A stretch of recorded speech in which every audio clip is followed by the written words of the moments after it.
Buenas tardes, querida iglesia. Hoy nuevamente con ustedes, congregándonos alrededor del Espíritu Santo de Dios. Jesucristo está presente y está allá en sus hogares. Está saliendo a través de su televisor, de su tablet, de su computador, de su teléfono celular. Y está llegando, el Espíritu lo está llevando hasta allá, hasta todas las partes y rincones de Colombia, de Sudamérica, de Estados Unidos, de Canadá, inclusive de Europa. Bienvenidos nuevamente. Esta es su iglesia, Tierra Nueva, siembra de nuevos comienzos. Hoy tenemos nuevamente una palabra preciosa del Señor, porque como siempre digo, toda su palabra es preciosa. Vamos a cerrar nuestros ojos y vamos a orar.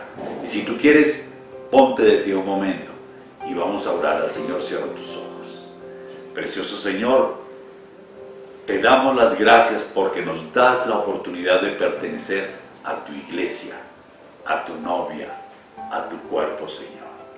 Porque nos das el privilegio de ser parte de esa congregación, con voz para clamarte, con oído para escucharte y con un corazón donde tú vives para poder hacer lo que tú quieras, Señor. Te pedimos que seas tú presente en esta predicación, pero no solo tú presente, sino que seas tú quien lleve personalmente tu palabra a los corazones de cada uno de tus hijos hasta el final del mundo. Gracias, Señor. Sabemos que estás con nosotros. Amén y amén. Bueno, ahí podemos decir amén, amén, y darle un fuerte aplauso a nuestro Señor. Gloria a Él. Él es el único que lo merece. Hoy vamos a tratar un tema que tiene que ver y está relacionado directamente con la fe. Porque la batalla que estamos peleando es la buena batalla de la fe. Porque sin fe es imposible agradar a Dios. Porque es la fe la que te da el sustento y te puede llevar hasta donde tú quieras. La fe es la que mueve montañas. La fe es la que hace realidad el milagro en tu vida. La fe es la que te protege. La fe, pero la fe en el Señor. Vamos a abrir nuestra Biblia en Segunda de Reyes, capítulo 19. Segunda de Reyes, capítulo 19. Y dice así, versículo 1.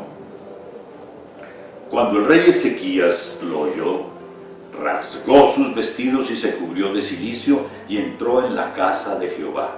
Y envió a Eliaquim, mayordomo, a Sebna, escriba, y a los ancianos de los sacerdotes, cubiertos de cilicio, al profeta Isaías, hijo de Amós, para que le dijesen: así ha dicho Ezequías, este día es día de angustia y de represión y de blasfemia, porque los hijos están a punto de nacer y la que da a luz no tiene fuerzas.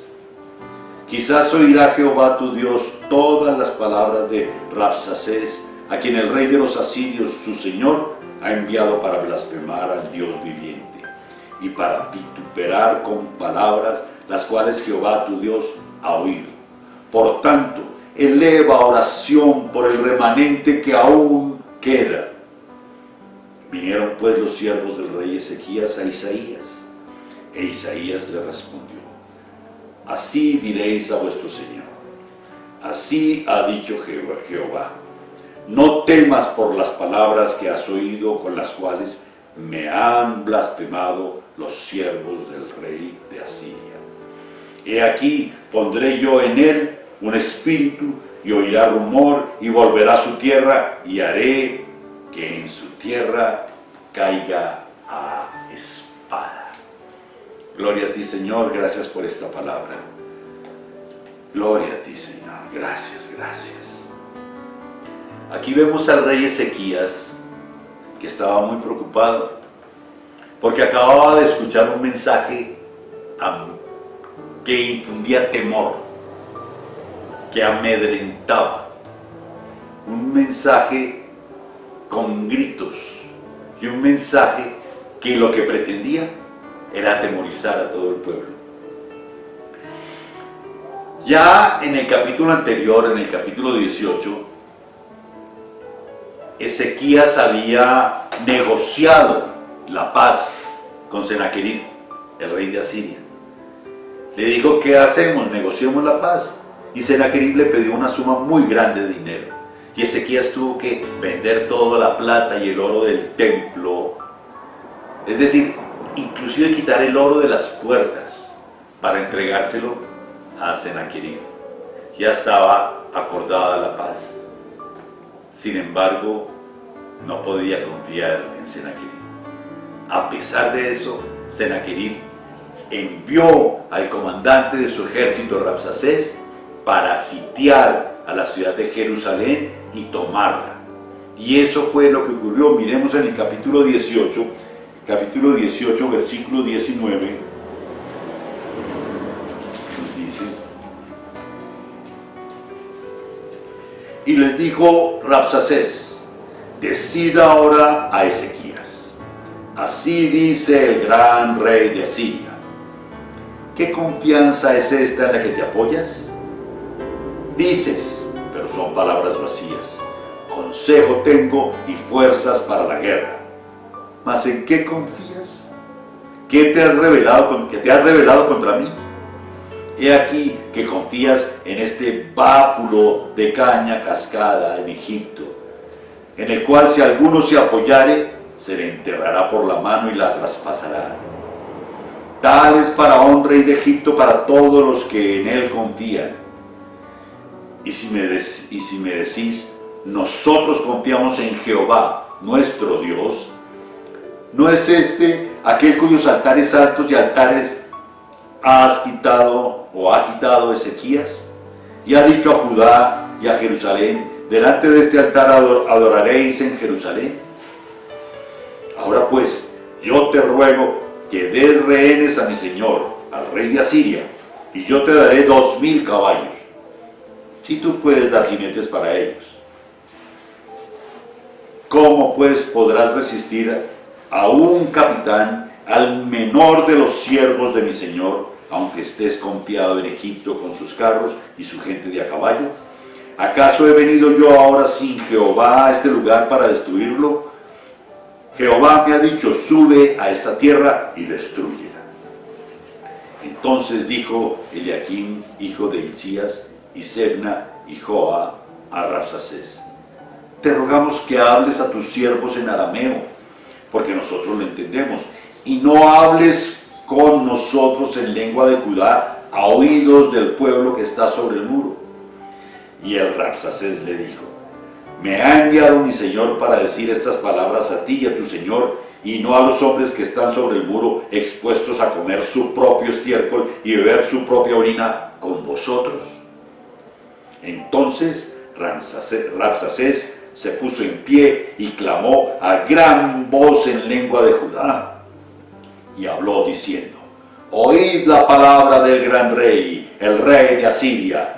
Así ha dicho el rey, no os engañe Ezequías, porque no os podrá librar de mi mano, y no os haga Ezequías confiar en Jehová, diciendo, ciertamente nos librará Jehová, y esta ciudad no será entregada en mano del rey de Asiria.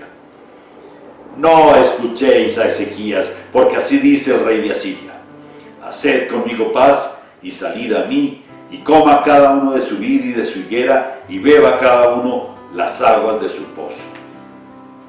Y así siguió hablando Rabsacés. Los enviados de Ezequías le dijeron, hablemos entre nosotros, háblanos en tu lengua, en arameo. No hay necesidad de alarmar a todo el mundo. Y Rabsacés dijo, no, yo lo que quiero es que lo escuchen todos. Y empezó a gritar para que todo Judá, todo el reino de Judá, todo Jerusalén escuchara la voz atemorizante del enemigo. La voz que infundía miedo a todos los de Judá. Por eso que está diciendo Rabsacés, fue que Ezequías rasgó sus vestiduras, fue que Ezequías se echó silicio, fue que Ezequías se fue a la casa de Dios y fue que Ezequías envió a pedir oración al profeta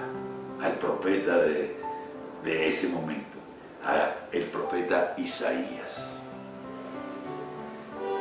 Ezequías estaba atemorizado. Lo iba a invadir un pueblo que había hecho desastres, que había acabado cruelmente con todo Samaria y con todos los pueblos vecinos. Y eso se lo echaba en cara a Rabsacés y decía: ¿acaso no te has dado cuenta de cómo hemos tratado a todos los pueblos, cómo los hemos destruido? Y le decía: ¿en quién confías? ¿En Egipto? Porque teóricamente Ezequías tenía un respaldo del rey de Egipto, del faraón, en ese momento. Pero él le decía: no, si te vas a apoyar en Egipto es como si te apoyas en una caña blanda que se va a partir y va a rasgar tu mano. Si tú te apoyas en Egipto no vas a encontrar ninguna solución. Ellos pueden venir con su ejército a caballo, pero va a ser un ejército frágil al lado de nosotros, decía Rabsacés, refiriéndose lógicamente a todo el pueblo de Asiria y representando a su rey Senaquerib, que entre otras, repito, ya lo dije, había hecho la paz y había recibido todo el dinero del templo. Increíble. Pero le dijo: ¿en quién confías? ¿En Egipto? Pero también le dijo: ¿o estás confiando en tu Dios? Recordemos que Ezequías, una de las primeras cosas que hizo fue derrumbar todos los altares en los lugares altos, a los otros dioses, a los ídolos. Él los derrumbó, los destruyó. Y entonces aquí Rabsacés estaba diciendo: pero si tú tumbaste todos los altares, entonces ¿qué te va a ayudar tu Dios? ¿Qué te va a ayudar tu Dios? Mira, tu ejército no podrá resistir ni al más pequeño de mis capitanes. Eres tan poca cosa. Eso le decía Rabsacés. Y miren, al final le dijo: es más, yo tengo permiso de tu Dios para destruirte. Cuando terminó de gritar y de vituperar, el pueblo cayó, porque ya Ezequías le había dicho a su pueblo: cuando él llegue a hablarles, callen, no le presten atención, porque lo que él quiere es asustarlos. Y el pueblo cayó y no pasó absolutamente nada. El pueblo no contestó absolutamente nada a lo que le estaban diciendo. Miremos ahora nuevamente, estábamos en el capítulo 18 y volvamos a como comenzamos en el capítulo 19 y vámonos al capítulo 19, versículo 10. El versículo 10 nos dice entonces: así diréis a Ezequías, rey de Judá. Entonces, mire, devolvámonos al 8. Y regresando Rabsacés, después de decir todas estas cosas, halló al rey de Asiria, o sea, a Senaquerib, combatiendo contra Libna, porque oyó que se había ido a Laquis, y oyó decir que Tiraca, rey de Etiopía, había salido para hacerle guerra. Entonces Senaquerib volvió él y envió embajadores a Ezequías, diciendo: Senaquerib, el rey de Asiria, volvió a enviar a Rabsacés a donde Ezequías. Así diréis a Ezequías, rey de Judá. O sea, el mensaje que mandaba Senaquerib a Ezequías: no te engañe tu Dios en quien confías para decir: Jerusalén no será entregada en mano del rey de Asiria. He aquí, tú has oído lo que han hecho los reyes de Asiria a todas las tierras, destruyéndolas, y escaparás tú. ¿Acaso libraron sus dioses a las naciones de mis padres, que mis padres destruyeron? Esto es, Gozán, Harán, Resef y los hijos de Edén que estaban en Telazar. ¿Dónde está el rey de Amad, el rey de Arfad y el rey de ciudad de Sefarbaim y de Ena y de Iba?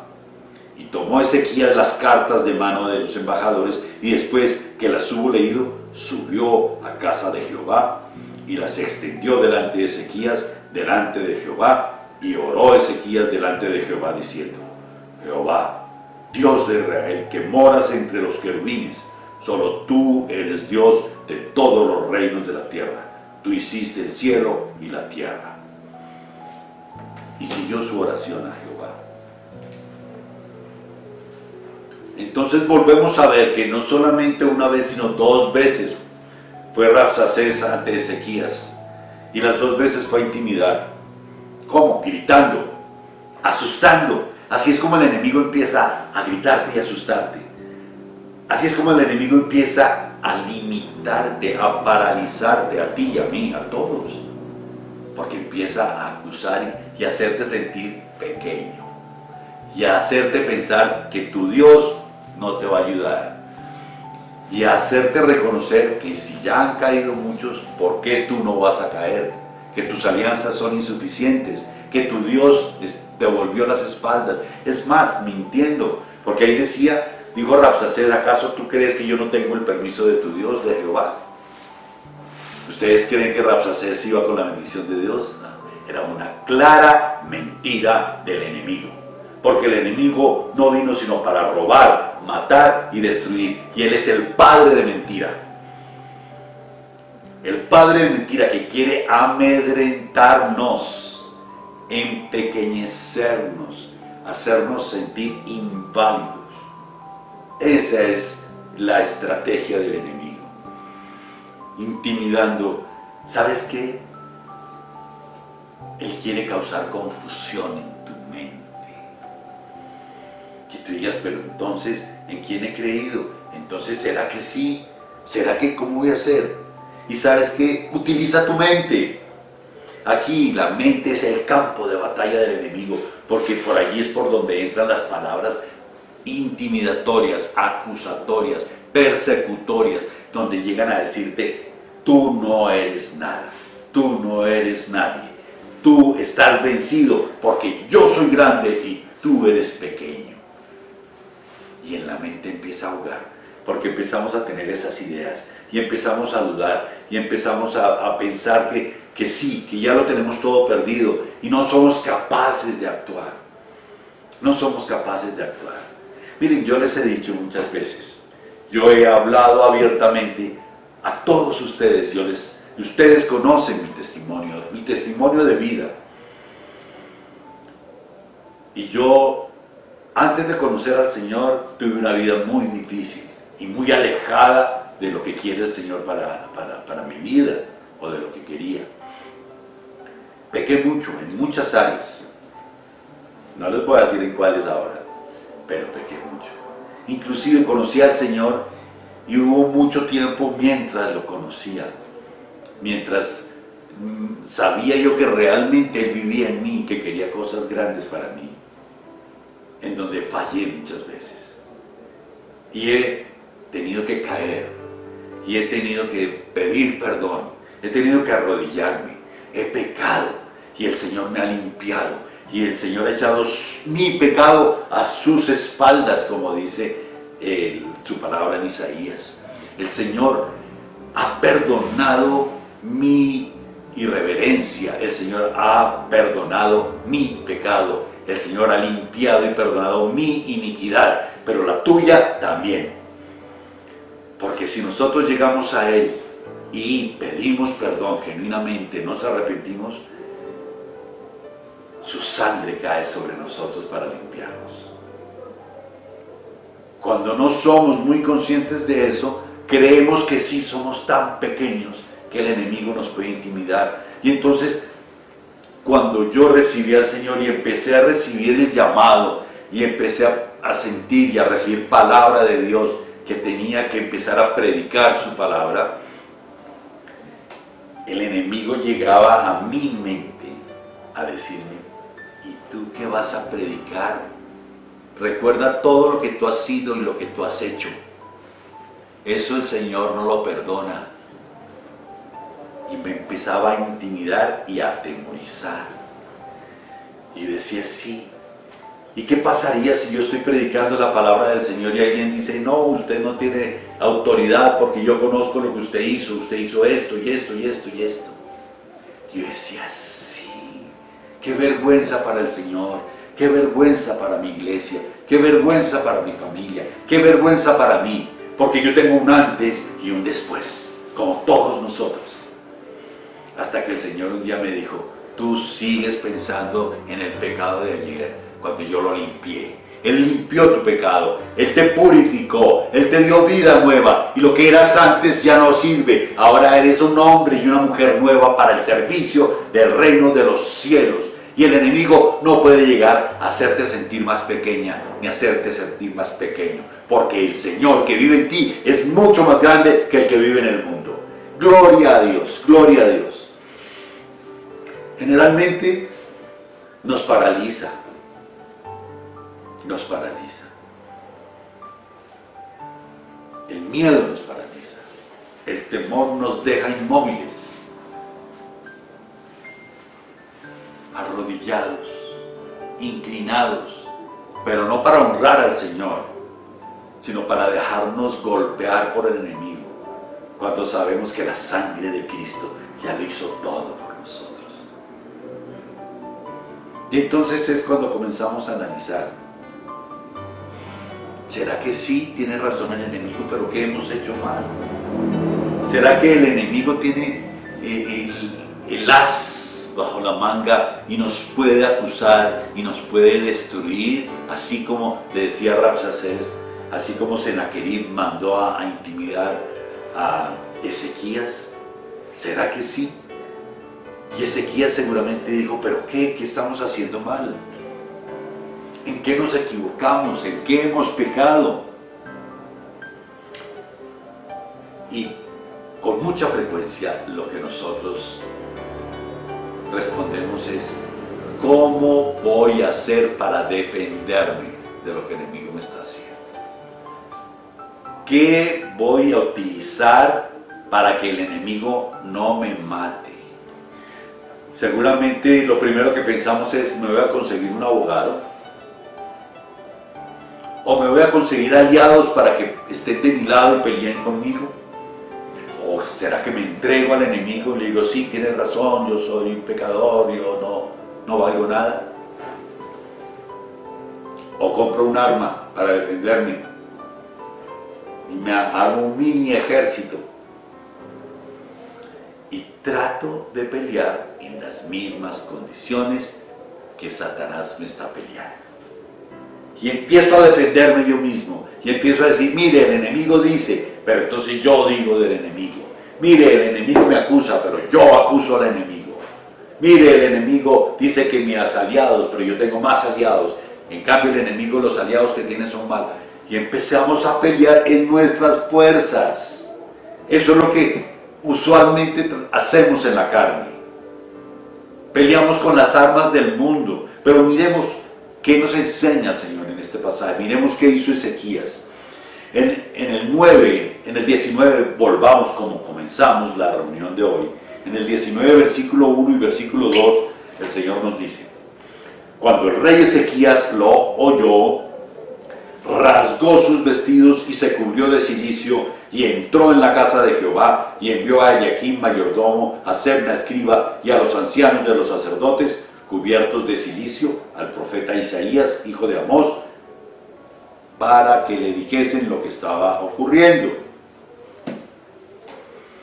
Claro, él rasgó sus vestiduras y se echó cilicio por muchas razones. La primera, por celo santo, porque ellos, sus enemigos, estaban hablando cosas malas acerca de su Dios, acerca de Jehová. Estaban diciendo que Jehová no iba a ser capaz de ayudarlo.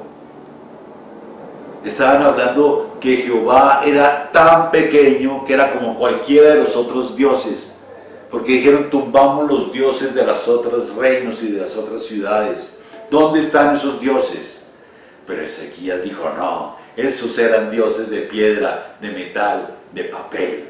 Pero nuestro Jehová es un Dios grande, es un Dios vivo, es el Dios creador, el que está desde el principio y hasta el fin, es el eterno, es el Dios precioso, que es más grande que cualquier cosa. Pero al principio, al oír lo que decía Rabsacés, él rasgó sus vestiduras. Él dijo, no es posible que digas semejantes sandeces. Pero también alcanzó a tener temor, como lo tienes tú o como lo tengo yo. Es lógico, es normal, es natural. Y como yo les dije, el temor paraliza. El temor no nos deja orar, no nos deja caminar. Recuerden lo que les conté de mi testimonio, el temor a mí no me dejaba salir a predicar la palabra, porque me daba miedo. Y el Señor me hizo caer en cuenta que Él ya me había limpiado, y que estaba en un proceso de purificación, y que estaba creciendo en su reino. Pero el temor es el que no te deja orar. Eso era lo que quería Sennacherib infundir en el pueblo de Jerusalén, en el rey Ezequías. Él no podría enfrentarse en lo natural a un ejército como esos. Y te recuerdo que ni tú ni yo nos podemos enfrentar al enemigo, porque el enemigo es muchísimo más poderoso que tú y que yo. Muchísimo más poderoso. El enemigo nos da un pastoreo y nos manda lejos. De la única forma como podemos pelear con él es investidos en Dios, con la sangre de Cristo y con un espíritu, el Espíritu Santo de Dios dentro nuestro, porque es mucho más grande, como ya lo dije, el que vive en nosotros que el que vive en el mundo. No por nosotros, sino por el Dios que vive en ti y en mí. Entonces él pensaba en lo natural. Yo no podré. Y por eso rasgó sus vestiduras y por eso alcanzó a tener temor. ¿Pero qué hizo? Primero se cubrió cilicio para que vieran que estaba dolido, que le estaba doliendo en el alma lo que estaba sucediendo. No era justo, él ya había pagado, no era justo. Segundo, entró a la casa de Dios. Él no se fue a buscar aliados, ni se fue a buscar abogados, ni se fue a comprar armas, ni se fue a contratar un nuevo ejército o a contar sus caballos a ver cuántos tenía. Él se fue a la casa de Dios. Recordemos que el Espíritu Santo no había sido derramado en esa época. El Espíritu Santo de Dios estaba sobre el profeta Isaías, hijo de Amós. Pero no estaba derramado en todo el mundo. Por eso el Señor bajaba puntualmente en algunos y tenía un sitio donde vivir, en su casa, en el arca del pacto. Recordemos que en la oración de Isaías decía que el Señor que estaba entre los querubines, Él era el que daba respuesta. Cuando Dios le dio las instrucciones a Moisés de hacer su arca, hizo que pusiera dos grandes querubines encima del arca y que él estaría entre los querubines. Por eso la oración va allí. Entró a la casa donde vivía Dios. Y tercero, mandó un mensaje al profeta de Dios, que era el que tenía el Espíritu Santo del Señor. Si él iba a obtener una respuesta de Dios, muy seguramente iba a ser a través del profeta. Él no se puso a pelear en sus fuerzas. Él sabía que en sus fuerzas perdía. Y tú y yo sabemos que en nuestras fuerzas perdemos. Porque nosotros somos pequeños. Somos tan pequeños, tan insignificantes. Pero Dios es tan grande que entra en nosotros para vivificarnos, porque ese es un espíritu de poder, de amor y de dominio propio, el que vive en ti y el que vive en mí. Eso es lo que hizo el Señor. Eso es lo que hizo el Señor por ti y por mí. Y eso es lo que hizo el Señor allí. Ezequías llamó y mandó llamar al profeta Isaías para que el profeta Isaías hablara con Dios y le diera el mensaje. Y eso fue lo que ocurrió. Ezequías obró correctamente. Ezequías obró como debía obrar. Pero es que Ezequías, ¿quién era? Ezequías no era cualquiera. Recordemos rápidamente. Estábamos en la época en que el reino estaba dividido, el reino del norte, el reino del sur. Años atrás, muchos años atrás, después del reinado de Salomón, empezó a reinar su hijo Roboam. Pero Roboam se unió con los jóvenes, escuchó consejo de los jóvenes y se olvidó de su pueblo. Y su pueblo se rebeló y se fue con Jeroboam. De las 12 tribus, 10 se fueron con Jeroboam. Y como se fueron de allí, donde estaba el arca, donde estaba el templo, donde estaban todos los levitas, donde estaban los sacerdotes, se fueron lejos de allí, tuvieron que hacer su propio templo, sus propios sacerdotes y sus propios levitas, lejos de donde estaba el Señor. O sea, empezaron a adorar ídolos. Y se formó lo que es el reino del norte y el reino del sur, Judá.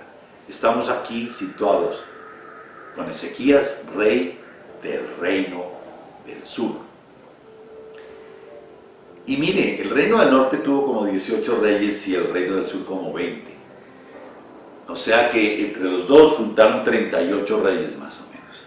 De los 38 reyes, 36 hicieron lo malo delante de Dios. Construyeron altares en los lugares altos, altares de acera, altares a otros dioses. Y solo 2 hicieron lo bueno. Uno fue Josías, pero el otro fue Ezequías. Miren de quién estamos hablando. De uno de los muy pocos reyes que hicieron las cosas como debía ser delante de Dios. Y si podemos mirar cuando empezó a reinar Ezequías, en el capítulo 18 dice: en el tercer año de Oseas, hijo de Ela, rey de Israel, comenzó a reinar Ezequías, hijo de Acaz, rey de Judá. Cuando comenzó a reinar era de 25 años, un sardino de 25 años.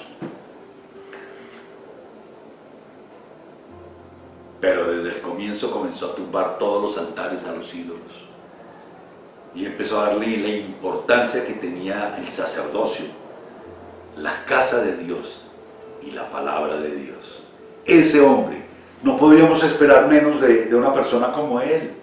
Él, lo primero que hizo ante semejante amenaza fue clamarle a Dios, entrar a su casa y llamar al sacerdote. Llamar al sacerdote. Nosotros seguramente, como ya lo mencioné, habíamos salido a buscar un abogado y a comprar un revólver. En Jeremías 17:5, él nos habla que maldito el varón que confía en el hombre. Y eso se refiere principalmente a uno mismo. Maldito el hombre que confía en el hombre, porque nuestro corazón es engañoso. Solamente Dios lo conoce. Pero también se refiere que sí, maldito el hombre que confía en el hombre, también es maldito el hombre que confía en el hombre, y en el hombre, y en el hombre, y en el hombre. Mira, el mundo te puede estar asustando. ¿Qué va a pasar con tu trabajo, con tus finanzas? ¿Qué va a pasar con la educación de tus hijos o qué va a pasar con el mercado de la semana? ¿Qué va a pasar con tu casa, con tu vivienda? ¿Qué va a pasar con tu salud, con tus padres?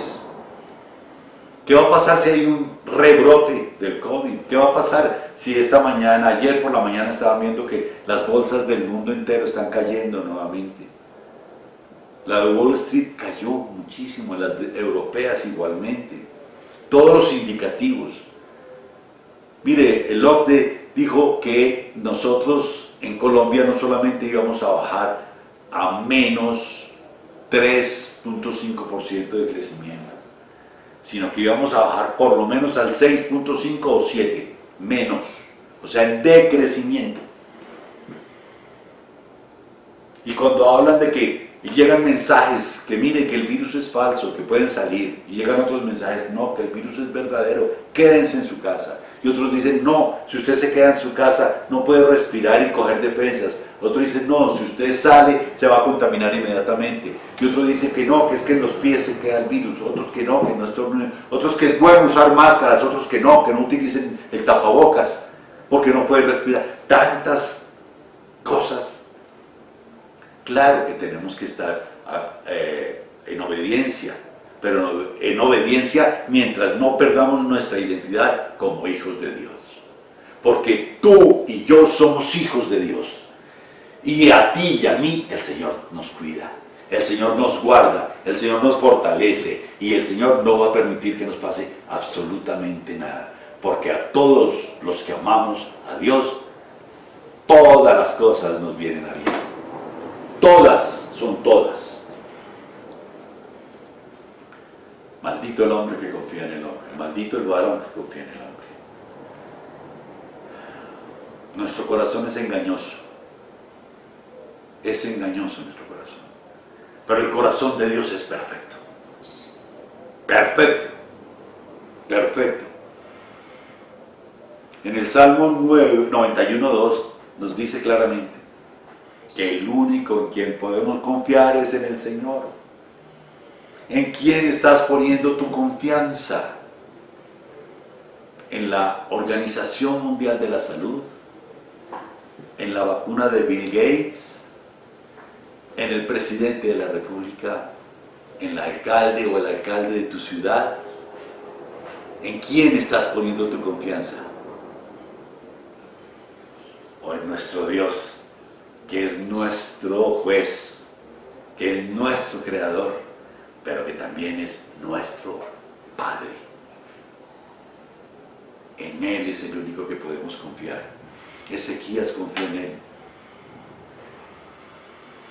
Le mostró su desesperación, le mostró su temor, le mostró tantas cosas. Y eso me lleva automáticamente a Filipenses 4:6, donde el Señor nos dice a través del apóstol Pablo, por nada estéis afanosos. ¿Qué debemos hacer? En vez de estar afanados y angustiados, orémosle al Señor. Presentémosle a Él la problemática. Eso fue lo que hizo Ezequías. Le dijo, Señor, nos quieren invadir, nos quieren acabar, nos quieren matar, nos quieren volver esclavos de ellos. Señor, yo ya había hecho paz con ellos, ¿qué vamos a hacer? Pero le estaba poniendo todas las cargas al Señor. Y Él dice en Filipenses, más bien sean conocidas todas tus cosas ante el Señor en acción de gracias, en acción de gracias, con acción de gracias. Mire ahora, acá está Filipenses 4, dice, por nada estéis afanosos, sino sean conocidas vuestras peticiones delante de Dios en toda oración y ruego. Ezequías rogaba y clamaba, y tú tienes derecho a clamarle a tu Señor. En acción de gracias, y la paz de Dios que sobrepasa todo entendimiento guardará vuestros corazones y vuestros pensamientos en Cristo Jesús nuestro Señor. En Él es en quien tenemos que estar confiados. Sennacherib, con un ejército grandioso y gigantesco, amenazando al pequeño pueblo del reino de Judá, de Israel, de Jerusalén, perdón, de la ciudad de Jerusalén. Miren, les voy a contar un testimonio personal. En días pasados estaba yo hablando con un amigo de hace muchísimos años. Él cree en Dios, a su manera cree en Dios. Él es buena gente, es especial, yo lo quiero mucho. Y él hablándome de su situación personal y me decía cómo estaban sus negocios, porque estaban muy mal, muy mal. Unos negocios que iban en ascenso franco, de un momento para otro, con esta crisis, cayeron a cero. Y las obligaciones siguen, claro. ¿Y qué pasó? Estaba angustiado, temeroso, en una incertidumbre. Y yo empecé a hablarle de Dios. Le dije, mira, yo en cambio estoy muy bien. Ahora no lo decía por ufanarme, lógicamente. Yo le decía, mira, a nosotros con mi esposa no nos falta nada. Tenemos todo lo necesario. Pero es que nosotros estamos pegados de nuestro Dios. Es que nosotros no nos separamos del Señor. Es que nosotros oramos todo el tiempo y declaramos la verdad que Él nos dice. Nosotros la declaramos como la verdad que está como rema en nuestro corazón. ¿Por qué no te acercas más al Señor?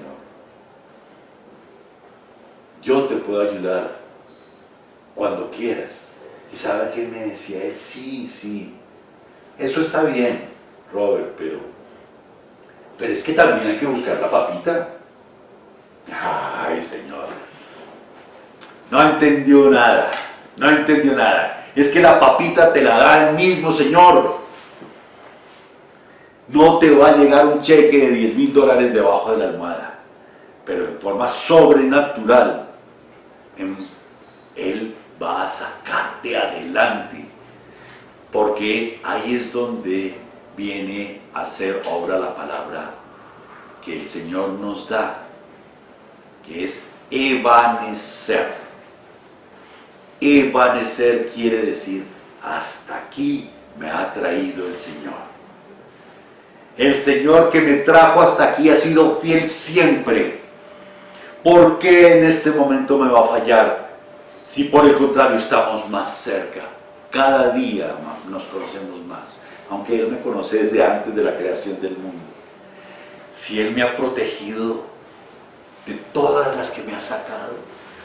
Él me ha levantado. Él ha curado mis heridas. Él me ha empoderado. Él me ha perdonado. Él prometió alguna vez, Robert, yo no te dejaré quedar en vergüenza nunca. ¿Y saben qué? Nunca me ha dejado en vergüenza. Pero lo que yo creo es que de acuerdo con esa promesa, nunca me dejará en vergüenza. O sea, es un tiempo presente permanente. Ni ayer, ni hoy, ni mañana. Él nunca me dejará en vergüenza. Nunca. Si Él siempre me ha respaldado, tenemos un Dios que es el mismo de ayer, de hoy y de siempre. Hoy también te va a respaldar a ti, Tierra Nueva. Hoy también me va a respaldar a mí. Hoy también nos va a sacar adelante. Mire, antes de que pasemos esa gran tribulación que Él ya profetizó tiempos atrás, antes de que estemos presentes en eso, no tenemos por qué temer, porque Él nos va a llamar desde una nube y va a ser el gran día del arrebatamiento, en donde subiremos a reunirnos con Él y con los que ya murieron en Cristo para celebrar el tribunal de Cristo y las bodas del Cordero. Y mientras todo eso esté ocurriendo aquí abajo en la tierra, esa gran tribulación, ese 666 de la bestia, esa gran tragedia mundial, nosotros estaremos arriba. En este momento estamos solamente viviendo los principios de dolores. Pero si tú sabes quién es tu Padre y quién te protege, el mismo que te protegió ayer y que te seguirá protegiendo, no hay de qué temer. Ezequiel no dudaba. El Señor le contestó a través de Isaías y le dijo: yo haré que ese rey suba, llegaré a su oído una noticia para que él se vaya nuevamente a su tierra. ¿Y saben qué pasó? En un momento el ángel de Jehová destruyó y mató todo el ejército de Asiria. Cuando llegó Sennacherib, vio fue un campo lleno de muertos. Ezequías no tuvo que hacer nada físicamente. Recurrió a su Señor. Y el Señor, que lo protegió, mató a todo el ejército enemigo. Mató a su enemigo. Yo los invito a que lean este pasaje, porque es muy claro. Lo lean completo y detenidamente. El enemigo ya fue vencido. Y tenemos una clara muestra de un hijo obediente del Señor como Ezequías. Cómo el Señor lo respaldó. Pero también tenemos multitud de testimonios en donde podemos declarar y testificar: y el Señor a mí me ha salvado, y el Señor a mí me ha protegido, y el Señor a mí me ha respaldado, y a ti también. Por eso podemos decir: tenemos un gran Dios, mucho más grande que cualquier pequeño enemigo que nos quiere sacar corriendo. Ya estamos terminando. Ya estamos terminando. Aquí hay una parte muy importante. Allí decía que quien se mete contigo, como hijo de Dios, se mete con el Señor. El enemigo se estaba metiendo con el hijo de... él decía: mire, esta es la hija virgen, refiriéndose a Sión, a su ciudad y a su pueblo. Pero quien se mete con ellos, se mete conmigo. El Señor está diciendo: el que se meta con mi hijo, se mete conmigo. El que se meta contigo, se mete con Dios. Y de Dios es la venganza, y de Dios es el poder, pero de Dios es la gracia, el amor y la misericordia. Gloria al Señor, gloria a Dios, porque mandó a su propio Hijo a morir por ti y por mí. Gloria al Señor. Por eso, si tú has tenido una respuesta en esta tarde, si tú sientes que el Señor te ha hablado y no has recibido al Señor en tu corazón y quieres hacerlo, haz conmigo esta oración. Señor Jesucristo, te abro las puertas de mi corazón. Repite en voz audible: y te recibo como mi Señor y como mi Salvador. Gracias por perdonar mis pecados, porque me arrepiento de los muchos que cometí. Gracias por inscribir mi nombre en el libro de la vida. Gracias por llamarme y hacerme tu hijo. No quiero separarme de ti nunca más. Gracias, Señor. Y el Señor ya está en tu corazón. Ya está viviendo allí. Déjalo que sea Él quien maneje tu vida. Déjalo que sea Él quien escuche tus temores, pero que sea Él quien te proteja y te dé sabiduría. Porque Él que mandó a su Hijo a morir por ti y por mí, lo hizo en una noche antes de ser muerto su Hijo. Él se reunió con sus discípulos. Y cuando el Señor se reunió con sus discípulos, les estaba diciendo y reafirmando lo que iba a suceder. Y en esa última cena, el Señor en un momento tomó el pan, lo bendijo, lo partió y lo dio a sus discípulos. Y les dijo: tomad y comed todos de él, porque esto es mi cuerpo, que será entregado por vosotros. Podemos comer el pan.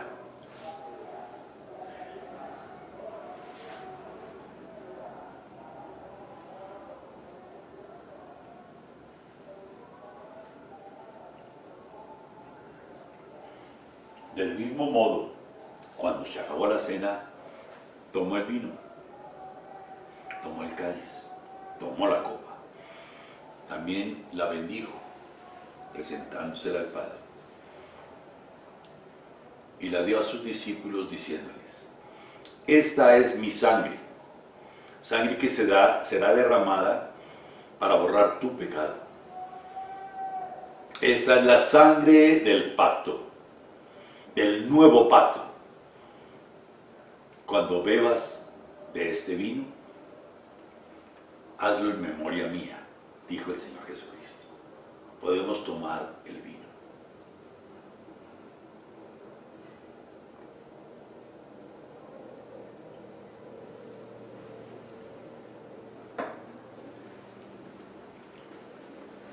Gracias, Señor. Sobre todo porque nos diste la posibilidad de ser hechos hijos tuyos. Y ahora podemos decir que tenemos un gran Padre. Por eso, en el nombre precioso del Señor Jesucristo, yo te bendigo, Tierra Nueva. Yo bendigo tu entrada y tu salir. A todos ustedes que están escuchando este mensaje del Señor a través de las redes, a través del YouTube, a través del Facebook, los bendigo y el Espíritu Santo está allí con ustedes, créanlo. Los bendigo. Bendigo su alacena y su mesa de comedor y declaro que no les faltará comida nunca. Bendigo su casa y su familia y declaro mi palabra, la palabra del Señor. La palabra del Señor será palabra generacional y que tus hijos y los hijos de tus hijos y toda tu familia llegará a los pies del Señor. Los amo, Tierra Nueva, los bendigo. Amén y amén.